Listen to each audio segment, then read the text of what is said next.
গত 17 মে Nayahat rainbow apparels থেকে 20,300 ও এর পরের দিন একটি গোডাউন থেকে 11,785 পিস ইউনিফর্ম জব্দ করা হয়। এরপর গত 28 মে চট্টগ্রাম নগরীর পাহাড়তলী নূর ফ্যাশন নামের কারখানা থেকে কেএনএফ এর আরও 15,000 ইউনিফর্ম জব্দ করা হয়।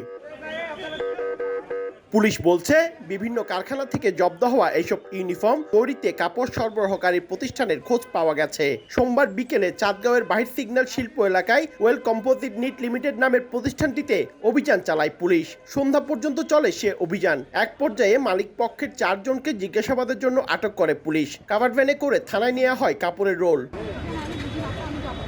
জিজ্ঞাসাবাদ শেষে প্রতিষ্ঠানটির ব্যবস্থাপনা পরিচালক তরিকুল ইসলাম সহ 4 জনকে নগরীর বাইজিদ থানার একটি মামলায় গ্রেফতার দেখায় পুলিশ। ওই বাইজিদ থানায় যে কাপড়গুলি আগে উদ্ধার হয়েছে, যে মামলাটা হচ্ছে, ওই মামলার কাপড়টা এরা সাপ্লাই দিচ্ছে। আমরা জিজ্ঞাসাবাদ করে জানতে পারি যে তারা ওই কাপড়টা সাপ্লাই করেছে, যার জন্য ওই মামলায় তাদেরকে অ্যারেস্ট দেখানো হয়েছে। তবে প্রতিষ্ঠানটির এক ব্যবস্থাপকের দাবি, বৈধভাবেই বিপণন কর্মকর্তার মাধ্যমে অর্ডার নেওয়া হয়েছিল।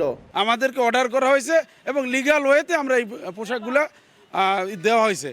যখন আমরা শুনছি যে এগুলো আসলে অবৈধ, তখন আমরা ভীত সন্ত্রস্ত হয়ে আমরা অস্বীকার করেছিলাম প্রথম, যে না আমরা করি না। কিন্তু পরবর্তীতে আমরা বুঝলাম যে না, আমাদের এটা দেশের স্বার্থে, সার্বভৌমত্বের স্বার্থে আমাদের জানানো উচিত যে এটা আমরা এখানে করেছি।